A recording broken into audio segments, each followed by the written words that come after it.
누가복음 18장 9절에서 14절 말씀, 신약성경 제 성경책으로 126페이지입니다. 누가복음 18장 9절. 또 자기를 의롭다고 믿고 다른 사람을 멸시하는 자들에게 이 비유로 말씀하시되, 두 사람이 기도하러 성전에 올라가니 하나는 바리새인이요 하나는 세리라. 바리새인은 서서 따로 기도하여 이르되, 하나님이여, 나는 다른 사람들 곧 토색, 불의, 간음을 하는 자들과 같지 아니하고 이 세리와도 같지 아니함을 감사하나이다. 나는 일해에 2번씩 금식하고 또 소득의 11조를 드리나이다 하고, 세리는 멀리 서서 감히 눈을 들어 하늘을 쳐다보지도 못하고 다만 가슴을 치며 이르되, 하나님이여, 불쌍히 여기소서. 나는 죄인이로소이다 하였느니라. 내가 너희에게 이르노니 이에 저 바리새인이 아니고 이 사람이 의롭다 하심을 받고 그의 집으로 내려갔느니라. 무릇 자기를 높이는 자는 낮아지고 자기를 낮추는 자는 높아지리라 하시니라. 아멘. 하나님 감사합니다. 오늘 예수님의 비유를 통해서 예배자의 마음이 어떠해야 되는지 하나님 알게 하여 주시옵소서. 그리고 우리의 마음이 지금 어디를 향하고 있는지 깨닫게 하여 주시옵소서. 예수님 이름으로 기도드립니다. 아멘. 1960년대 미국에서 쌍벽을 이루던 헐리우드의 2 배우가 있었습니다. 한 사람은 누구나 알고 있는 마릴린 먼로이고, 또 한 사람은 에반스 콜린이라는 여배우였습니다. 둘 다 얼굴과 몸매의 아름다움을 과시하는 육체파 여배우였습니다. 마릴린 먼로의 매혹적인 미의 괴력은 그녀가 엉덩이 춤을 한번 추면 당시 젊은이들의 가슴이 미치고 환장할 정도였다고 합니다. 한 번은 존 F 케네디 대통령의 생일 파티에 이 마릴린 먼로가 초대받아서 대통령 앞에서 해피 버스데이 투 유 하는 노래를 불렀는데, 그 모습을 본 케네디 대통령은 너무나 만족하고 행복해서 이렇게 말했다고 합니다. 이제 내가 대통령을 그만두어도 여한이 없다고 말입니다. 얼마나 아름다웠으면 미국의 대통령을 그만두어도 좋다고 말했겠습니까? 그녀는 세상 사람들의 박수와 갈채와 인기를 한 몸에 누렸고 돈방석에 앉아 영화를 한 몸에 누렸습니다. 그런데 이에 못지않게 인기와 명예를 누리던 여배우가 있었습니다. 그녀는 마릴린 먼로의 라이벌인 에반스 콜린이라는 사람이었습니다. 마릴린 먼로와 동시대에 산 최고의 미녀였습니다. 그러나 이 에반스 콜린은 어느 날 갑자기 배우직을 청산하고 화려한 이 할리우드를 떠나기로 결심했습니다. 그녀는 은퇴 기자회견에서 이런 말을 했습니다. 여러분, 저는 지금 깊은 사랑에 빠졌습니다. 저는 그 깊은 사랑에 헤어날 줄 모르고 있습니다. 그래서 저는 헐리우드를 떠납니다 라고 말했습니다.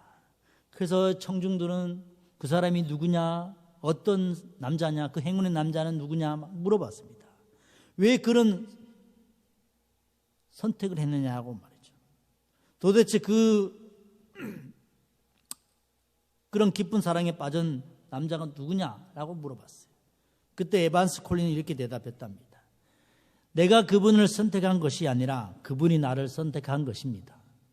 그분은 예수 그리스도이십니다. 그분은 날 위해 십자가에 죽으신 예수님입니다. 이제 나는 나를 선택하신 그분을 위해 선교사 학교에 다니고 있습니다 라고 에반스 콜린이 말했습니다.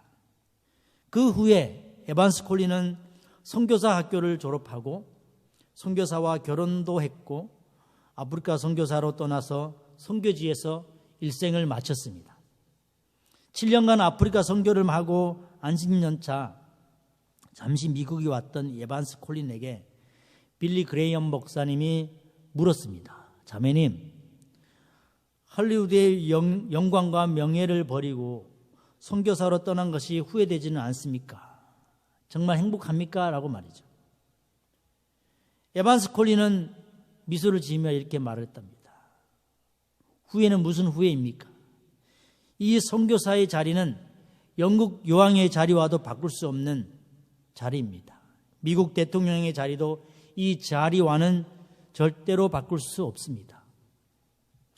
얼마나 자부심이 넘치고 아름다운 말입니까? 복음은 이렇게 아름답습니다. 믿음은 세상이 이해하지 못할 정도의 놀랍고 위대한 힘을 가지고 있습니다. 그래서 한 사람을 이렇게 바꾸어 놓았고 위대한 삶을 살도록 변화시켜 놓은 것입니다. 우리의 예배는 아름답고 세상이 놀랄 만한 믿음이 탄생되는 시간이고 탄생되는 곳입니다. 그런 믿음이 태어나는 곳이 지금 바로 이 자리입니다. 지금 우리의 모든 관심사는 어디에 있습니까? 어제 신문 기사를 보니까 전 세계 행복 지수를 조사를 했는데 1위가 핀란드였어요. 우리나라는 몇 위였을 것 같습니까? 62위였습니다. 62위 행복 지수. 그만큼 작년, 재작년 계속 행복 지수가 우리나라가 떨어졌더라고요. 58위, 59위, 60위. 우리의 관심이 어디에 있을 것 같습니까? 행복의 관심이 어디에 있을까요? 행복은 소유에 달려있는 것이 아니라는 것을 인생을 살다 보면 깨닫게 됩니다. 내가 어느 각도에서 보느냐, 어느 관심에서 보느냐의 그 향방이 문제라는 것입니다. 내가 지금 무엇을 생각하고 있는가? 지금 나의 가치관과 나의 생활 철학에 따라서 행복하기도 하고 불행하기도 하다는 것입니다. 내 생각의 향방에 따라서, 마음의 향방에 따라서 성공한 것도 되고 실패한 것도 된다는 것입니다. 인간이 마땅히 지녀야 할 가장 중요한 관심이 무엇일까요? 그것은 의입니다. 의. 우리는 죄인으로 태어났지만 예수님을 믿음으로 의인으로 하나님 품에 갈 수 있는 길이 열렸습니다. 죄인이지만 예수 그리스도를 믿음으로 인해서 의로워져서 주님 품에 갈 수 있다는 것이에요. 그래서 그 의의를 최대의 관심으로 두고 살아야 됩니다. 에반스 콜린은 그것을 깨닫는 거예요. 마릴린 몰로는 나중에 마약 중독에 빠져서 죽고 말았어요. 만일 지금 임종을 맞고 있다면 재산이나 지식이나 명예 다 소용이 없습니다. 의의가 있어야 된다는 거예요. 오직 하나, 내가 하나님 앞에 어떠한 모습으로 설 것인가, 그 의의가 문제라는 것입니다. 사람은 그 의의 때문에 행복하기도 하고 의의 때문에 고통받기도 합니다. 그러니까 어제 TV를 보면서 자부심을, 어떤 직종에 자부심을 가지고 있느냐에 따라서 행복하기도 하고 불행하기도 하더라고요. 그 직업이 남이 보기엔 하찮지만 자부심을 가지고 긍지를 가지고 일하는 사람은 참 행복하게 살아갑니다. 하지만 그 직업이 고위직에서도 돈과 명예를 위해서 쫓아가는 사람은 불행하다는 거예요. 바로 그 의 때문에 고통받고 있다는 것입니다. 예배는 주님 앞에 죄인으로 와서 주님으로 인해서 다시 의로워질 수 있는 기회를 잡는 시간입니다. 그 기회를 잡은 한 사람이 오늘 성경에 기록되어 있어요. 그는 오늘 본문 말씀에 나오는 세리였어요. 예수님께서는 바리새인들에게 이 비유를 말씀하시면서 예배자의 마음이, 예배자의 자세가 어떠해야 되는지 그 당시의 바리새인들과 지금의 우리 바리새인들에게 말씀하고 있습니다. 예배 드리는 이야기에 대해서 예수님이 말씀을 하셨어요. 예배는 하나님께 경배하는 것이고 하나님을 만나는 것이고 하나님께 나의 마음을 드리는 시간입니다. 나의 마음을. 그래서 예배함으로 인해서 하나님 안에서 진정한 나를 발견하는 거예요. 진정한 나. 아, 나는 죄인이구나. 이것을 발견하는 시간이어야지만 된다는 거예요. 그리고 예수님 한 분만으로 나는 의로워질 수 있구나. 여기까지 발견해야 된다는 거예요. 유명한 종교개혁자 이 칼빈은 기독교 강요에서 이렇게 말하고 있습니다. 나에 대한 지식이 없이는 하나님께 대한 지식이 없다. 나에 대한 지식이 없이는 하나님께 대한 지식이 없다. 그리고 바로 그 다음 장에 뭐라고 나왔냐면 하나님께 대한 지식이 없이는 나에 대한 지식이 없다고 말을 했어요. 이것을 다시 말하면 우리는 하나님을 알지 못하고서는 자기 자신을 알 수 없다는 겁니다. 한평생 내가 어떤 사람인지, 내 존재의 가치가 뭔지, 왜 태어났는지 그 숙제를 찾고 찾다가 결국 못 찾아서 임종하는 사람이 얼마나 많은지 모릅니다. 하나님을 아는 것과 나 자신을 아는 것은 우리 인생의 한 사건 속에서 동시적으로 이루어진다는 것을 잊지 말아야 됩니다. 그러므로 하나님께 예배드리는 이 시간에 내가 나를 바로 알게 되고 나의 진실을 찾으면서 하나님을 밝히 알게 되는 시간이 예배라는 것입니다. 이것이 예배입니다. 누구 앞에 내가 자랑하기 위해서 내가 일찍 왔다고, 내가 봉사했다고, 내가 헌금을 많이 했다고 자랑하는 시간이 예배 시간이 아닙니다. 모든 일 중에서 가장 소중한 일, 예배입니다. 이것이 하나님의 일이에요. 예수님은 하나님께서 보내신 자를 잘 믿는 것이 하나님의 일이라고 말씀하셨어요. 그러니까 예수 그리스도를 잘 믿는 것, 이것이 하나님의 일인 거예요. 그렇기 때문에 예배는요, 정직해야 됩니다. 그리고 성실해야 됩니다. 정직하고 성실한 예배, 하나님이 정말로 기뻐하시는 예배인 것이에요. 신실한 예배. 왜냐하면 여기에 내 존재의 의미가 있고 생명의 뿌리가 있기 때문입니다. 또 오늘 한 번의 이 예배로 인해서 주님을 만나서 인생이 바뀔 수도 있는 시간입니다. 저도 그런 예배를 통해서 바뀌어지고 이 자리까지 설 수 있었던 거예요. 주님의 은혜로 말이죠. 오늘 성경 속에서 두 사람이 하나님 앞에 예배를 드리는 이야기입니다. 예수님께서 예배는 어떻게 드려야 하는지에 대한 비유로 말씀을 하셨어요. 우리는 이 비유에서 내가 지금 어떻게 예배를 드리고 있는지, 내가 어떠한 마음으로 예배를 드리고 있는지, 내가 어떤 마음으로 교회를 나오고 있는지를 깨달아야 됩니다. 이걸 깨닫지 못하잖아요. 그럼 우리는 끝까지 잘못된 예배, 율법주의적인 예배, 자기 자신만의 의로운 예배만을 드리고 있다는 것을 잊어버리고 살아간다는 거예요. 그 둘은 같이 성전에 올라갔고 같이 기도하고 같이 예배를 드립니다. 예배 드리는 마음은 어디까지나 하나님과 나와 하나님과의 관계입니다. 하나님과 내가 종말론적인 그리고 절대적인 그리고 개인적인 관계, 그것을 이루는 시간이 이 시간이라는 거예요. 그런데 오늘 본문에 나타난 이야기를 보면 그렇지 못했어요. 하나님 앞에 있는 자기 모습을 보여야 하겠는데 그렇지 못한 사람이 있었어요. 오늘 9절에 보시면 바리새인에 대한 예입니다.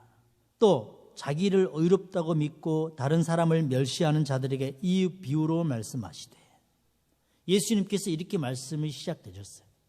자기를 의롭다고 믿었다는 것은요, 자기의 죄 문제를 깨닫지 못했다는 말과도 같습니다.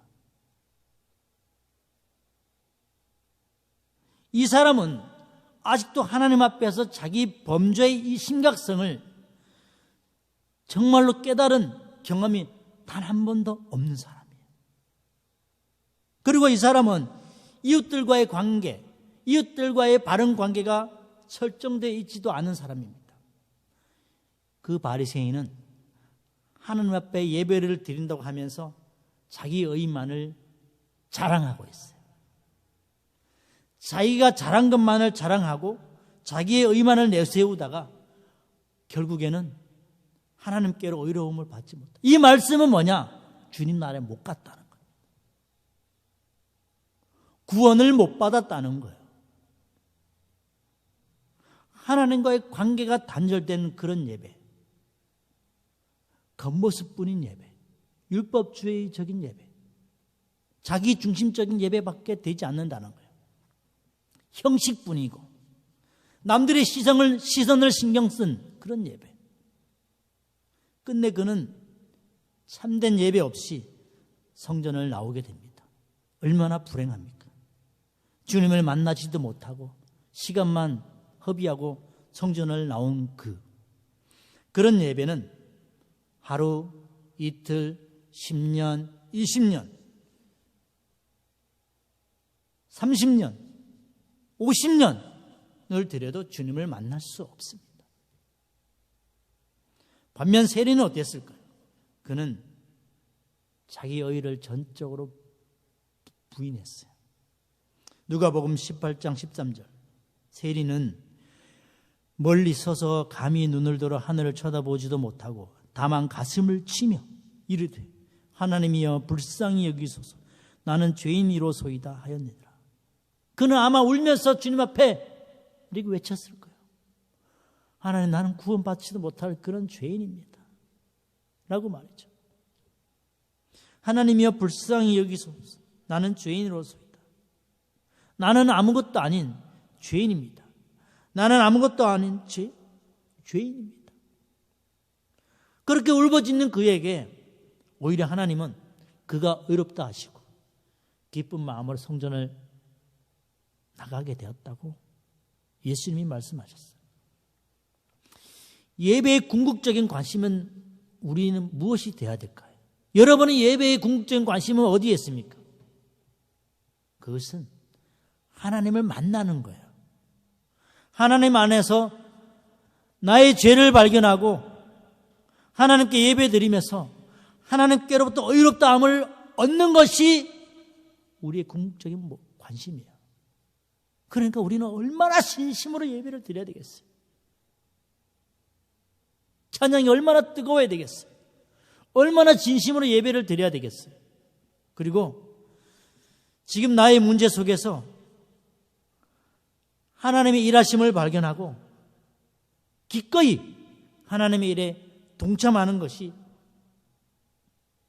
순종하는 겁니다. 내가 좋은 것은 순종하고 나쁜 것은 순종 안 하는 것, 이건 순종이 아닌 거예요. 그러나 바리새인은 의롭다함을 얻지 못했어요. 그가 왜 예배를 실패했을까? 그것을 한번 보고 싶습니다. 그 첫 번째가 자기 중심적인 사람이었기 때문이에요. 하나님 중심적인 사람이 아니라 자기 중심적인 사람. 그가 예배에 실패한 이유는 자기 중심적인 삶이었다. 오늘 18장 11절 12절 제가 읽어드리겠습니다. 바리새인은 서서 따로 기도하여 이르되 하나님이여 나는 다른 사람들 곧 토색, 불의, 간음을 하는 자들과 같지 아니하고 이 세리와도 같지 아니함을 감사하나이다. 나는 일에 2번씩 금식하고 또 소득의 11조를 드리나이다.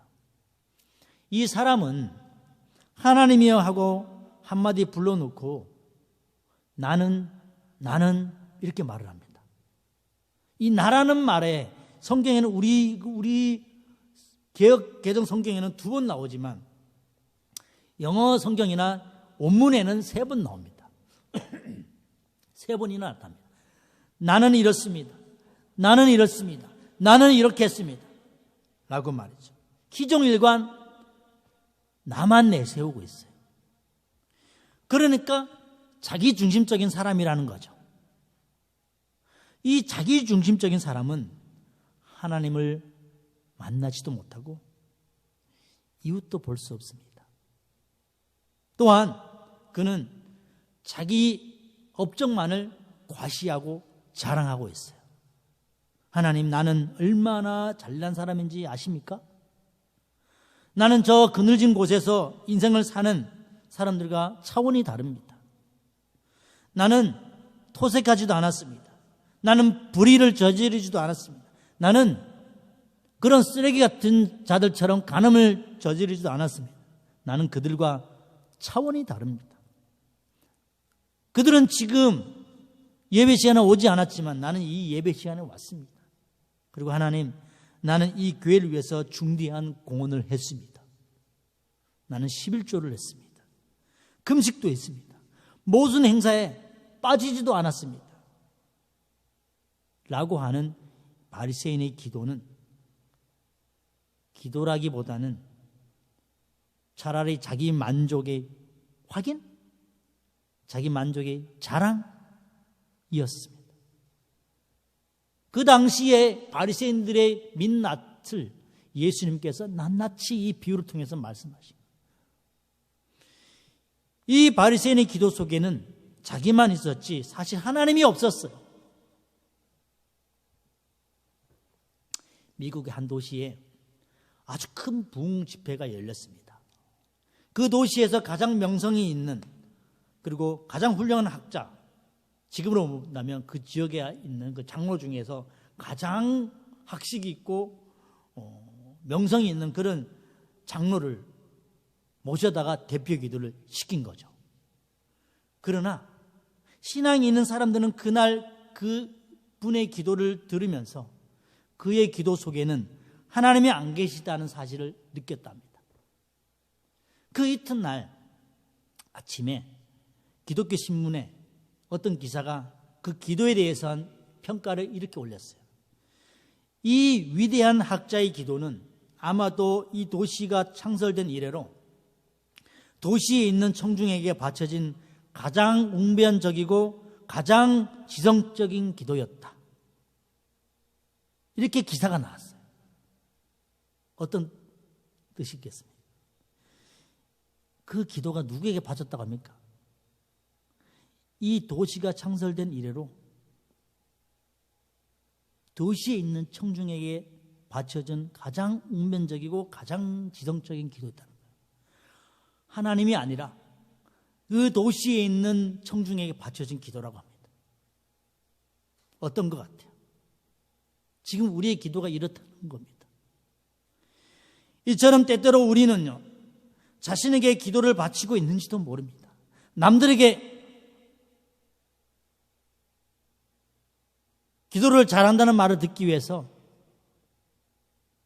바쳐진 기도인지도 모릅니다. 아니면 주변 사람들을 의식한 나머지 그들에게 기도하고 있는지도 몰라요. 바리새인의 기도는 하나님과의 사이에서 분명한 관계가 성립되어 있지 못한 단순한 자기 과시, 독백, 자기 자랑에 불과했다는 거예요. 분명히 영적 분별력이 있으면 기도를 들으면 저거는 자기 과시고 자기 자랑이구나 깨닫게 됩니다. 뿐만 아니라 바리새인은 서서 따로 예배 드렸다고 합니다. 서서 따로 예배 드렸다고 합니다. 이 서서 따로는 무슨 뜻인지 아십니까? 스스로 구별했다는 거예요. 스스로 저 사람들과 차별했다는 겁니다. 바리새인은 나는 세리인 저런 쓰레기 같은 사람과 자리를 같이 할 수 없다는 겁니다. 옆에 있는 사람, 다른 사람에 대해서 신경을 쓰고 예배를 드리고 있다는 거예요. 내가 저 사람과 같이 대접받는 것을 참을 수 없다는 겁니다.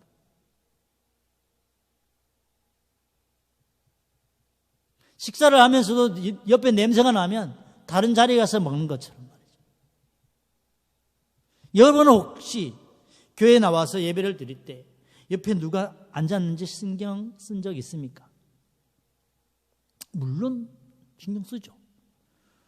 그리스도 안에서 한 형제 자매로 서로 관심을 갖고 사랑의 발로로 인사를 나눌 수 있어야 합니다. 그러나 오늘의 말씀은 그런 것이 아닙니다.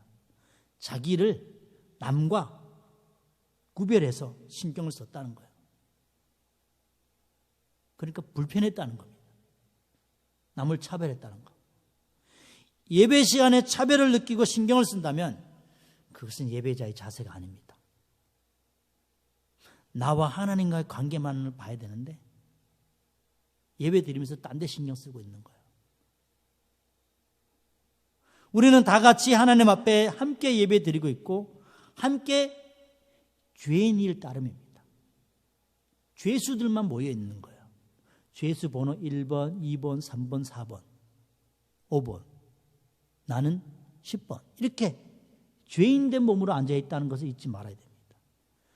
그래서 주일은 교회에 주님께서 죄수들을 초청하는 자리예요. 죄인들을 초청하는 자리예요. 여기 어이로운 사람들이 오는 자리가 아니에요.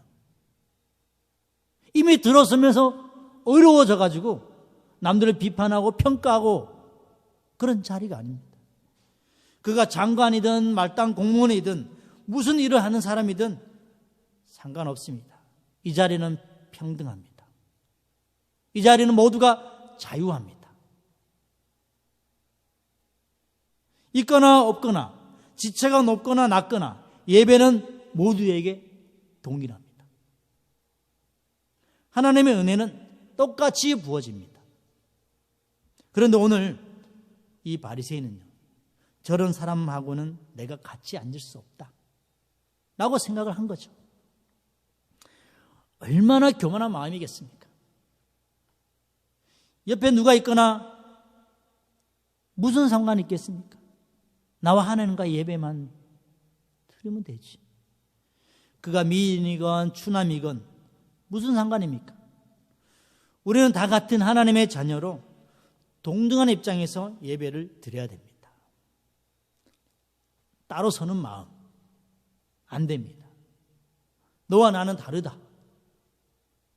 나는 20년을 다녔고 너는 어제 왔고, 그런 구별의식 정말로 잘못된 믿음이고 잘못된 신앙입니다.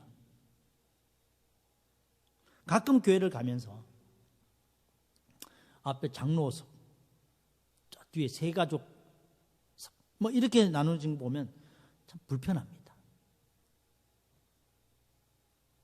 모두가 자기들만의 편리함을 위해서 만든, 구별하기 위해서 만든 자리일 뿐이에요. 하루속히 없어져야 됩니다. 게다가 바리새인은, 이 사람은 더 나아가서 어떻게 했는지 아십니까? 세리를 멸시까지 했어요. 잠언서 14장 31절에 이렇게 말씀합니다. 가난한 사람을 학대하는 자는 그를 지으신 이를 멸시하는 자요, 궁핍한 사람을 불쌍히 여기는 자는 주를 공경하는 자니라. 이 바리새인이 세리를 멸시까지 했다는 것은 하나님을 멸시했다는 겁니다. 어떤 일로도 남을 멸시하는 마음은 절대로 있어서는 안 됩니다. 더군다나 예수 그리스도를 믿는 사람은 더더욱 남을 멸시하고 판단해서는 안 됩니다. 구별하는 의식이 있어도 안 됩니다.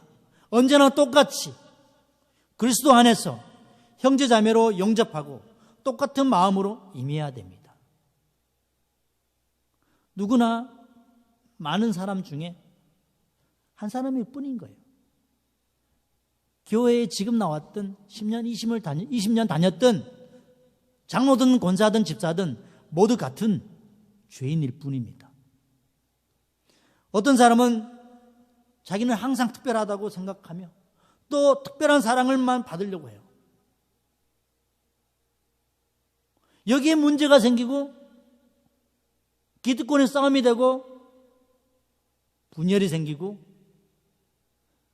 그런 교회가 고린도 교회였다는 거예요. 은사가 많고 은혜가 많으면 뭐합니까? 서로 구별하고 서로 나누어졌는데 여기에 무슨 하나님 나라가 있겠습니까? 우리는 많은 사람 중에 하나일 뿐이지 결코 특별한 내가 아니라는 것을 기억해야 됩니다. 바리새인만이 따로 있는 것이 아니라는 거예요. 제가 지금 이 자리에서 말씀을 전한다고 해서 특별한 은사를 소유한 것도 아닙니다. 제가 만약 그렇게 착각하고 교만해졌다면 저는 하나님께 버림받는 거예요. 바로 그 바리새인과 마찬가지인 겁니다. 내가 특별하다고 생각한다면 누구든지 바리새인인 거예요. 율법주의자가 되는 겁니다. 자기 중심적인 사람이 되는 거예요. 우리가 보면요, 교회가 시끄러운 이유가 뭔지 아십니까? 바리새인이 많기 때문에. 교회는 그 누구든 하나님 앞에서 특별도 차별도 있어서는 안 됩니다. 더욱이 교회에서는 모두가 다 하나님 앞에서 죄 용서받은 죄인일 뿐이고 동시에 똑같이 구원받은 의인일 뿐입니다. 주님 나라 갈 때까지 의인이 되는 과정에 있는 사람들 뿐이에요. 그러므로 스스로 별도로 나를 취급할 생각은 아예 하지 말아야 됩니다.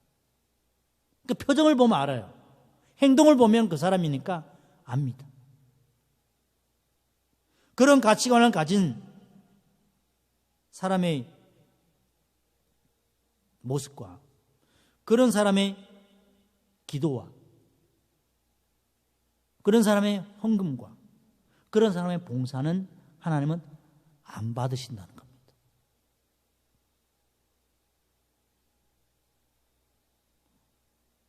그리고 두 번째로 그는 어떠했습니까? 교만했습니다. 바리새인은 너무도 교만했어요. 나는 저 사람들과 같이 아니함을 감사하다. 무슨 감사할 게 없어가지고 난 저 사람과 같이 않아서 감사하다. 어떻게 이런 말을 하시겠어요? 이게 누군지 아십니까? 오늘날 우리 교회들의 모습이라는 거예요. 교회를 다닌다고만 해서 세상 사람들을 낮게 보는 거예요. 교만의 종류에는 네 가지가 있답니다. 하나는 지적 교만이 있고 또 민족적 교만이 있고 사회적 교만이 있는데 마지막 하나가 뭐냐면 영적 교만이랍니다. 영적 교만. 그런데 그 중에서도 가장 이 몹쓸 교만은 제일 몹쓸 교만은 영적 교만이랍니다. 영적 교만. 그러니까 이단은요, 영적 교만에 빠지면 다른 사람을 파괴시켜버리는 거예요. 가정을 파괴시키고 개인을 파괴시키는 거예요. 아주 무서운 악질 존재입니다. 나는 잘 믿는다. 나는 저 사람보다 더 경건하다. 나는 저 사람보다 많이 기도한다. 나는 저 사람보다 더 헌금을 많이 한다. 저 사람보다 더 봉사를 많이 한다. 오늘날 우리들의 모습이라는 거예요. 나는 저 사람보다 더 깨끗하다. 그리고 뒤에서 수근수근거리죠. 이런 가치관은요, 무서운 죄가 된다는 것을 알아야 됩니다. 본문의 이 바리새인 기도를 보면 뭐가 없는지 아십니까? 참회가 없어요. 참회. 고백도 없어요. 자기의 죄인됨에 대한 처절한 몸부림, 어떠한 씨름도 찾아볼 수가 없어요. 한 주간 뭐 하다 왔는지 모르겠어요. 사람들 앞에 기도하는 자랑, 말씀 있는 자랑, 그것만 하다 온 겁니다. 그리고 하나님 앞에 그것만 나열하고 있는 거예요. 주님과 관계가 끊어져서 가슴 아픈 그런 애통함 없었어요. 그는 계속해서 자기를 내세우고 자기만을 자랑하고 있습니다. 나는 소득의 11조를 드렸고 게다가 금식도 했고 직분도 높고 나는 저 사람과 다르다고 말이죠. 자기의 공로를 끊임없이 내세우고 있어요. 과연 그가 하나님 나라에 갈 수 있겠습니까? 성경의 기록을 보면 금식은요 1년에 한 번입니다. 온 백성이 하나님 앞에 죄를 자복하는 속죄일, 그때 하게 돼 있어요. 그 외에 특별히 하나님께서는요 금식을 요구하지 않으셨어요. 그래서 예수님께서도 제자들과 있을 때 금식하지 않았어요. 그래서 바리새인들 물었어요. 왜 너희들 금식하지 않느냐? 라고 말이죠.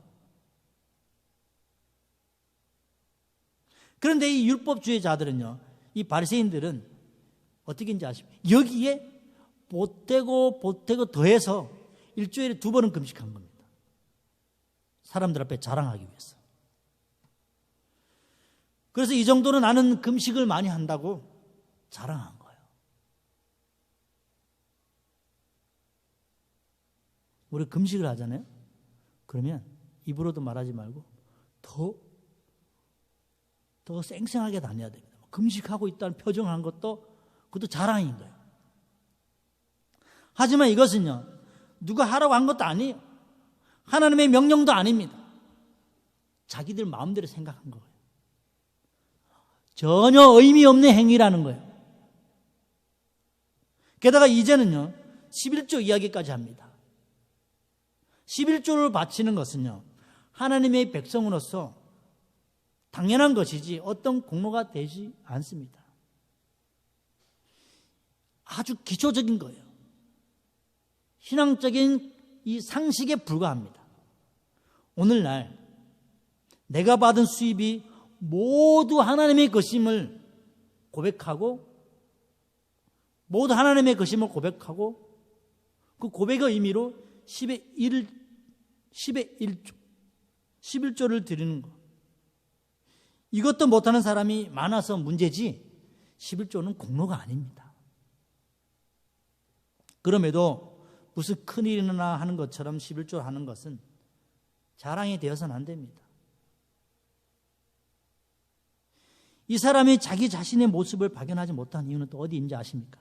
그는 하나님을요, 한 번도 본 적이 없다고 합니다. 예수님께서도 말씀하셨어요. 바리새인들에게. 너희는 한 번도 그분을 만난 적도 없고 본 적도 없다고 말이죠. 우리는 이번 주에 우리의 문제 속에서 하나님의 어떻게 일하고 계시는지, 하나님을 만난 일이, 하나님을 경험한 사건이 있어야 합니다. 발견해야 됩니다. 정말로 나의 문제 속에서 하나님을 경험한 일이 있어야 된다는 거예요. 문제 속에서 말이죠. 다윗은요, 일평생 문제 속에서 살았어요. 뭐 평안할 날이 없었어요. 그래서 그는 그때마다 하나님께 엎드려 기도하고, 하나님께 묻고 또 묻고 또 물었어요. 평생 그는 죄인으로 살았어요. 그리고 하나님을 만났던 사람이었어요. 그가 왜 위대한 왕이냐고요? 하나님과의 관계를 했기 때문인 거예요. 어느 여름날 디베라 바닷가에서 그물을 내려서 고기를 잡고 있던 베드로의 모습을 우리 성경에서 기억합니다. 그날따라 고기는 한 마리도 잡지 못했고 밤을 새워서 노력했지만 소용이 없었어요. 이때 자기 앞에 어떤 낯선 사람이 다가옵니다. 그는 어부 출신도 아닙니다. 목수 출신이었어요. 이 낯선 사나이가 베드로에게 나타나서 이렇게 말을 했습니다. 누가복음 5장 4절에 깊은 데로 가서 그물을 내려 고기를 잡으라. 예수님께서 베드로에게 이렇게 말씀을 하셨어요. 뜬금없이 나타나셔서 말씀이죠. 그는 밤이 맞도록 수고했지만 얻은 것이 없지만은 말씀에 의지해서 그물을 내리겠다고 하며 그물을 던졌어요. 그랬더니 그물이 찢어지도록 많은 고기가 잡힌 거예요. 도저히 이 베드로의 경험을 봤을 때는 있을 수 없는 일인 거예요.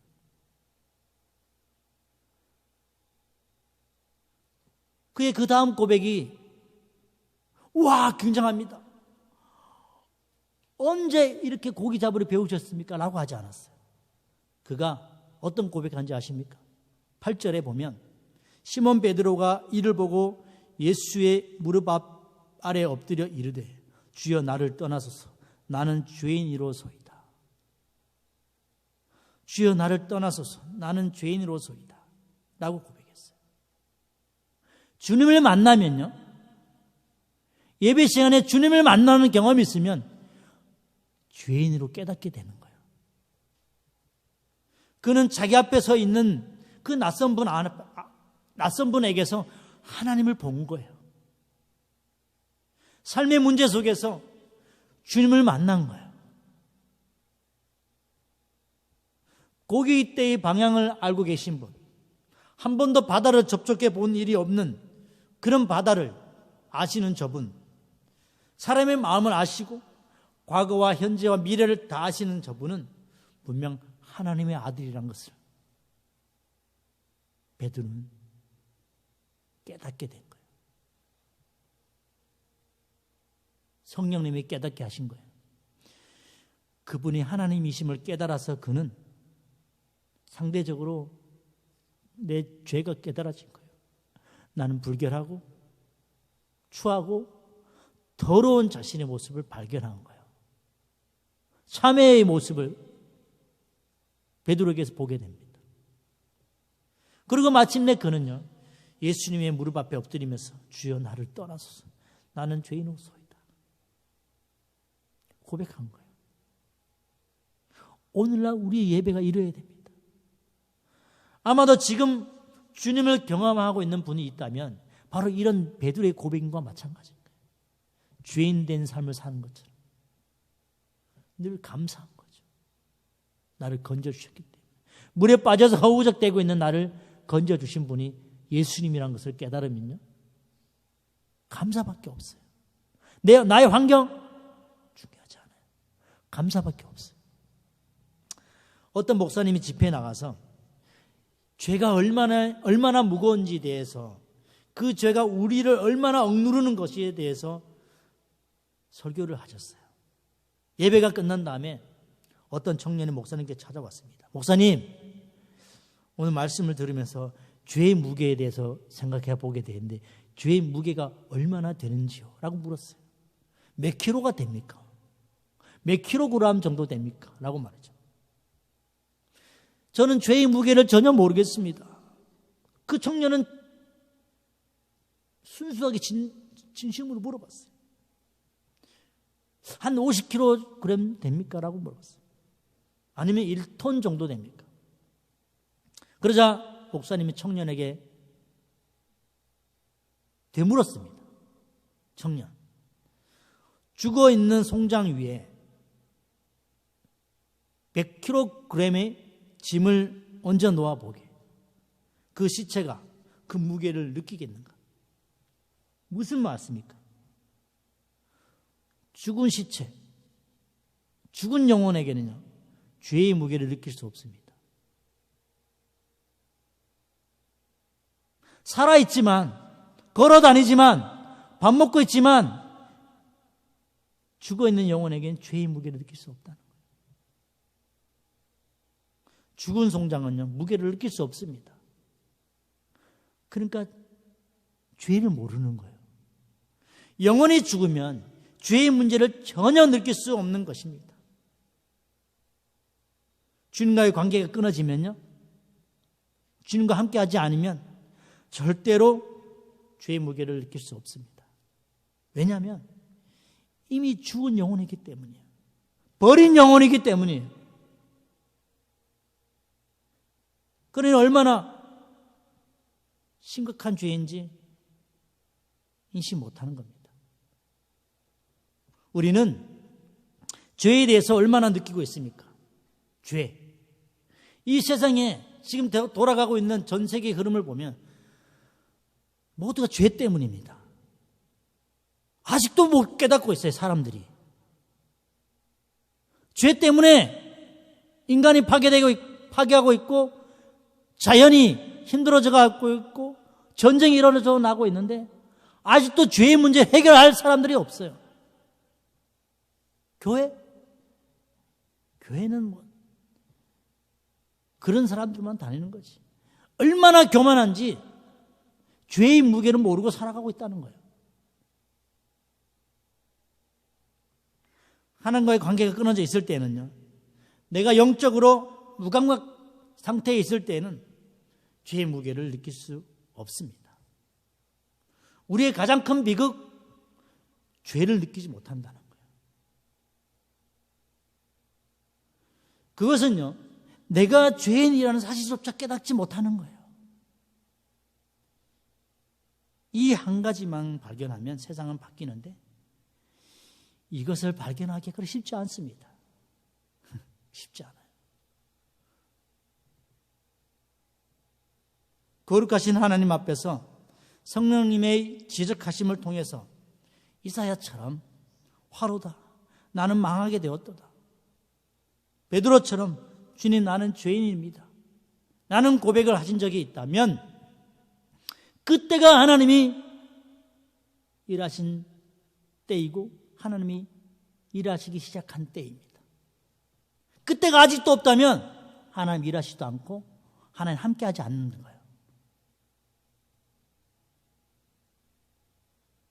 우리가 문제를 만날 때 넘어진 이유가 뭔지 아십니까? 대부분 넘어질 때를 보면요, 항상 죄인이 되지 않으려고 하기 때문이에요. 의로워지려고 하기 때문이에요. 내가 스스로 문제를 해결하려고 하기 때문이에요. 교만하기 때문에. 다 할 수 있다고. 저도 그랬습니다. 그래서 다투고 시기하고 경쟁하는 거예요. 그런데 그 바리새인은요, 또 어떻게 말합니까? 호색도 안 했답니다. 불의도 안 했고 간음도 안 했고, 그래서 저는 저 바리새인과 세리와는 전혀 다른 사람입니다라고 말을 했어요. 그리고 이 말이 뭔지 아십니까? 상대의 평가를 하고 있다는 거예요. 남과 비교해서 난 저 사람보다 낫다고 하는 거예요. 인간은 상대의 평가를 통해서 죄인됨을 고백해서는 전혀 안 됩니다. 주님 나라 가는데 점수제로 돼서 주님 나라 가겠습니까? 아닙니다.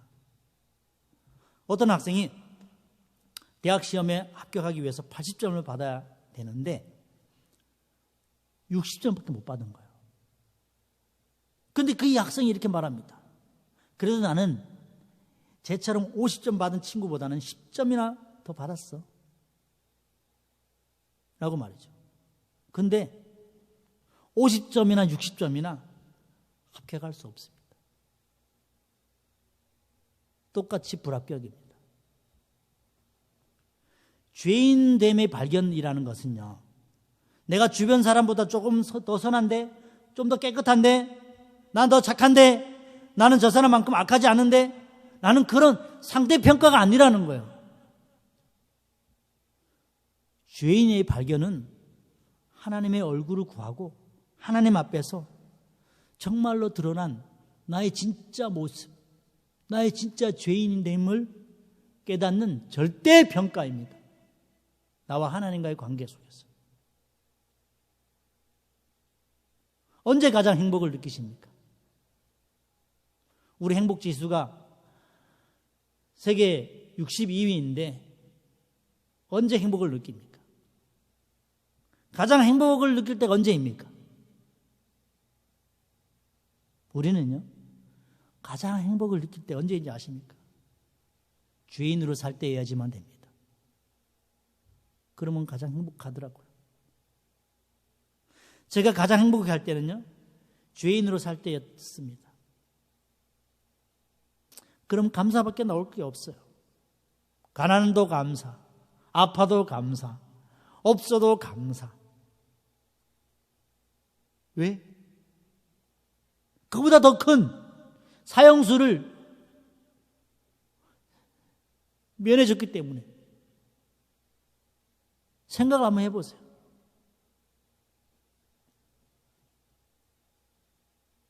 내가 가장 지옥으로 살 때가 언제인지 아십니까? 의인으로 살 때. 가정이 지옥이 되는 것은 서로가 의인이 될 때 지옥이 됩니다.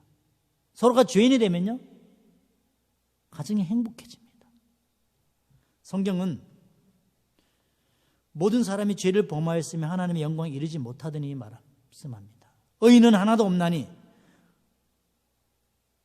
선을 행하는 자도 없고 하나도 없다고 말씀합니다. 그럼에도 불구하고 우리는 왜 죄인됨을 발견하지 못하고 있을까요? 그것만 발견하면 행복을 찾을 수 있는데 말입니다. 정말이에요. 근데 왜 못 찾을까요? 하나님과의 관계가 끊어져 있기 때문입니다. 그러니까 하나님과 관계를 회복하는 것이 우선이라는 거예요. 하나님의 관계 회복을 위해서 교회를 나와야 됩니다. 복을 받기 위해서, 자기 문제 해결을 위해서 교회를 나가신다? 나오지 마세요. 나오나 마나 바리새인처럼 어렵다함을 받고 돌아갈 수가 없어요. 죄인으로 나와야, 하나님과 관계 회복을 위해서 나와야 된다는 겁니다. 그래서 우리는 바리새인의 비극이 오늘날 우리의 비극인 거예요. 그렇게 되지 않기 위해서 우리에게 필요한 거, 세 번째, 우리에게 필요한 거 세 번째는 예수님의 은혜가 필요합니다. 예수님의 은혜. 여러분에게 가장 필요한 것이 뭡니까? 돈이요? 건강이요? 아닙니다. 예수님의 은혜가 더 필요합니다. 바리새인은 하나님을 보지도 못했고 자신도 발견하지 못했고, 따라서 한 걸음 더 나아가서 하나님의 은혜와 자비가 자기에게 필요한 것조차, 그 사실조차도 깨닫지 못했어요. 죄인이라야 용서가 필요한데 용서의 필요성을 깨달아야 용서하시는 그 구세주를 만날 것인데 용서의 필요성이 못 느끼는 거예요. 내가 병들었다는 거 사실을 알아야 의사의 도움도 받지 않습니까? 그리고 의사 앞에 나가서 겸손히 자기 옷을 벗기고 수치스럽고 부끄럽지만 자기 이 엉덩이 노출해서 주사를 맞아야 되는 거예요. 이것이 내 질병입니다. 나를 고쳐주십시오. 라고 자기 몸을 맡길 때만이 의사의 치료를 받을 수 있습니다. 그 병이 간단하면 약으로도 처방되고 더 심각하면 마취하고 수술대 누워서 몇 시간을 치료받아야 됩니다. 우리 주님도 마찬가지예요. 주님, 제가 낫기를 원합니다. 하면 내 영혼의 옷을 활짝 벗어야지 주님이 나의 영혼을 찾아오십니다. 벗지도 않고 주님 앞에 열어서 보여드리지도 않는데 어떻게 주님이 찾아오시겠습니까? 그러니까 그 바리새인은요, 자기 자신을 발견하지 못한 관계로 자기가 하나님 앞에 대단한 의인이나 되는 것처럼 착각했기 때문에 자신에게 하나님의 은혜가 필요하다는 것, 이 중요한 결론을 붙잡을 수 없었다는 거예요. 한마디로 하나님의 은혜가 필요 없었어요. 그런데 세리는 어떻습니까? 그는 남들에게 손가락질을 받고 있었기 때문에 누가 보아도 명백한 죄인이라는 것을 자신도 알기 때문에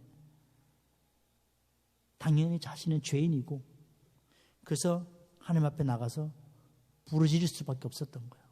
어떻게 할 수가 없는 거예요. 방법이 없기 때문에, 하나님밖에 없다는 것을 알기 때문에. 그래서 누가복음 18장 13절에 그렇게 한 거죠. 하나님이여 불쌍히 여기소서, 나는 죄인이로소이다. 이것을 깨달으면 행복이 오는데 말이죠. 세리는 하나님 앞에 오직 긍휼을 구하고 있을 뿐이었어요. 그의 구하는 것이 돈도 아니고 명예도 아니고 지식도 아니고 건강도 아니고 하나님과의 끊어진 그 관계, 그것만은 구했어요. 그래서 하나님이여 불쌍히 여기소서, 나는 죄인이로소이다. 의를 구하고 있다는 거예요. 그저 하나님의 자녀가 되기만을 간절히 바랄 뿐이었어요. 특별히 중요한 것은 바리새인이 이렇게 자기 자랑을 하고 있는 동안에도 이 세리는 이 바리새인을요 미워하지도 않고 있었다는 사실이에요. 그러니까 그는요 자기 죄인이라는 것을 하나님께 올리고 있지, 자기를 욕하고 있는 그 바리새인을 미워하지 시간이 없었어요. 생각하지도 않고 있었어요. 바리새인이 자기 얘기하는 것을 듣지 않고 있습니다. 들었다 해도 맞는 말이라 생각했을 거예요. 아무도 원망하지도 않았어요. 나는 왜 이렇게 태어났습니까? 나는 왜 이 가정에서 이렇게 태어났습니까? 나는 왜 이런 직장을 가지고 있습니까? 나는 왜 이런 팔자로 살고 있습니까? 나를 왜 이곳에 보내서 나를 이렇게 힘들게 합니까? 원망하지도 않았어요. 직업을 바꿔달라고 하지도 않았어요. 오로지 불쌍히 여겨주시옵소서라고, 나는 죄인입니다 라고 고백할 뿐이었어요.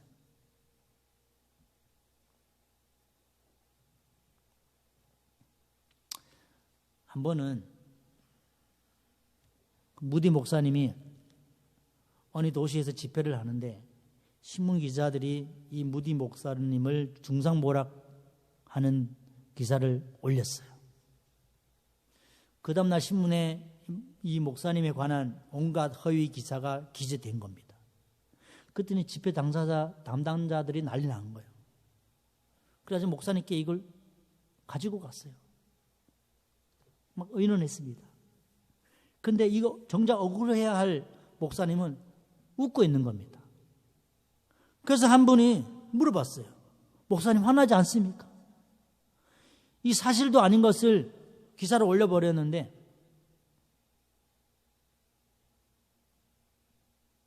그들에게 할 말이 없습니까? 라고 말이죠. 그때 무디 목사님이 이렇게 말씀하셨답니다. 내버려둬.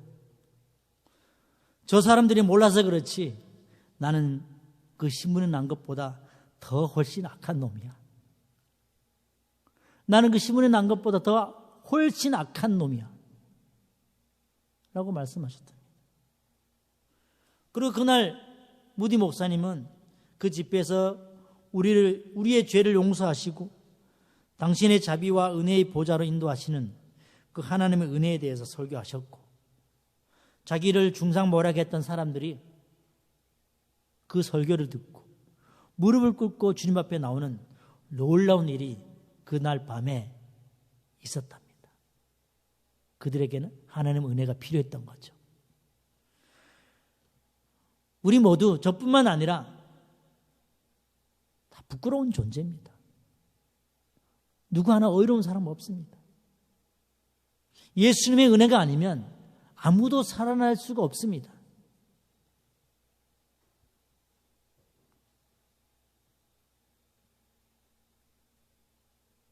폴란드의 천문학자인 코페르니쿠스는 지동설을 주장한 사람으로 알려져 있습니다.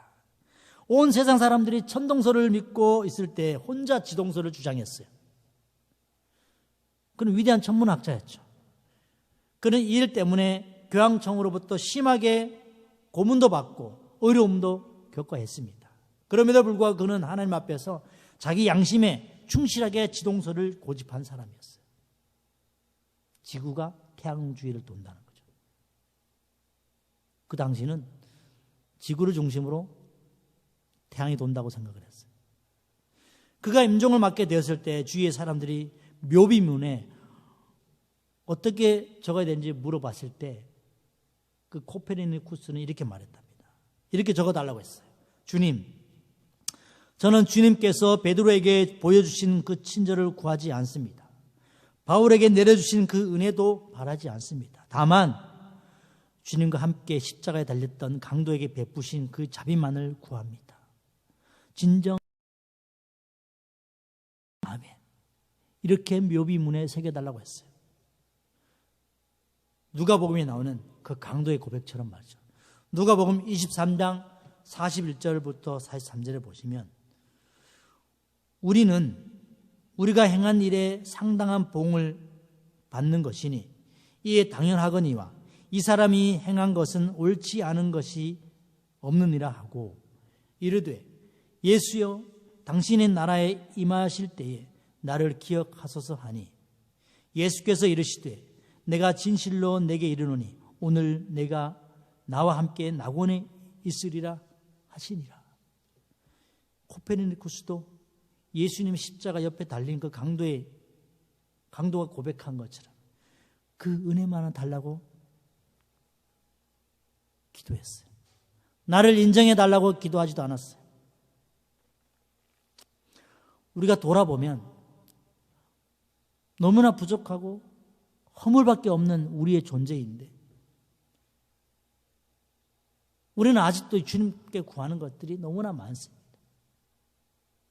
강도에게 베푸셨던 그 긍휼을 마지막으로 베풀어 달라고 기도한 것처럼 우리에게 그 은혜만 있어도 족합니다. 오늘 본문 보시면 누가복음 18장 14절에 예수님께서 말씀하셨어요. 내가 너희에게 이르노니 이에 저 바리새인이 아니고 이 사람이 어렵다 하심을 받고 그의 집으로 내려갔느니라. 무릇 자기를 높이는 자는 낮아지고 자기를 낮추는 자는 높아지리라 하시니라. 이 세리가 저 바리새인보다 어렵다함을 받았다고 말씀하셨어요. 우리는 여기서 중요한 한 진리를 하나 발견하게 됩니다. 그것은 예배의 마지막 응답은 어렵다 하심을 받는다는 거예요.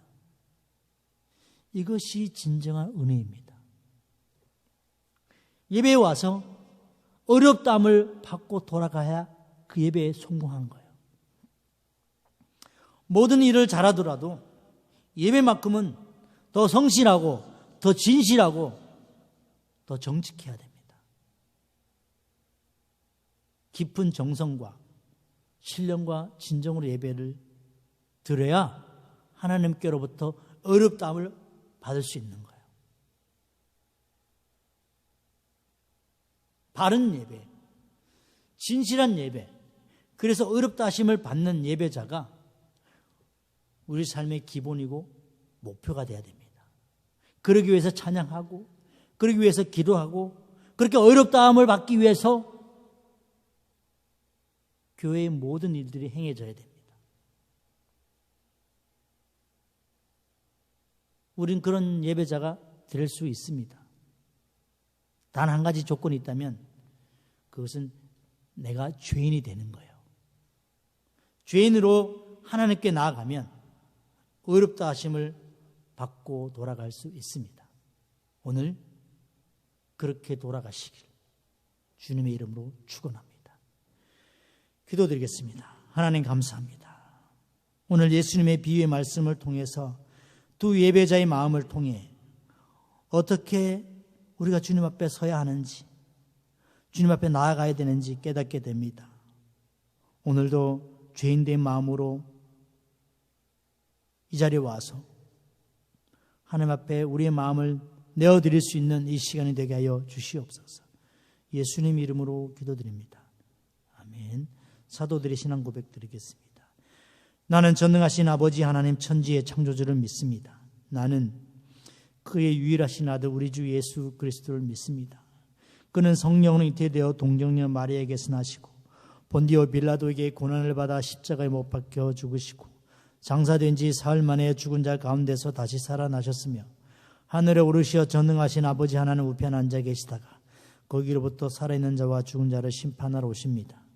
나는 성령을 믿으며 거룩한 공교회와 성도의 교제와 죄를 용서받는 것과 몸의 부활과 영생을 믿습니다. 아멘. 우리 다 함께 일어나셔서 찬양하며 축도로 예배를 마치겠습니다.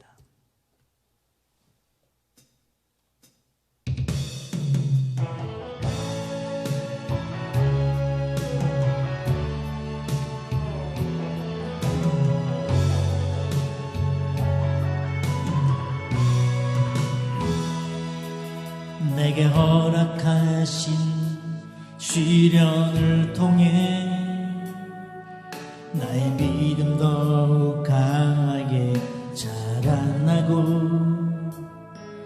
험한 산과 골짜기 지나는 동안 주께 더 가까이 나를 이끄시네. 내가 겪는 시험이 어렵고 힘겨워도 내 주님보다 크지 않네. 내 앞에 바다가 갈라지지 않으면 주가 나로 바다 위 걷게 하리. 나는 믿네. 주의 능력으로 내 삶 새롭게 되리. 나는 믿네. 주의 능력으로 담대히 나가리라. 주와 함께 싸워 승리하리라. 날마다 믿음으로 나 살아가리.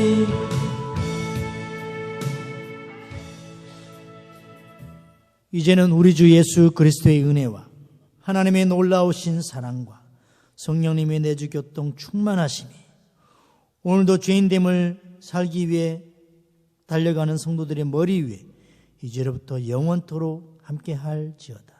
아멘. 예배를 마쳤습니다. 한 주간 승리하시기 바랍니다.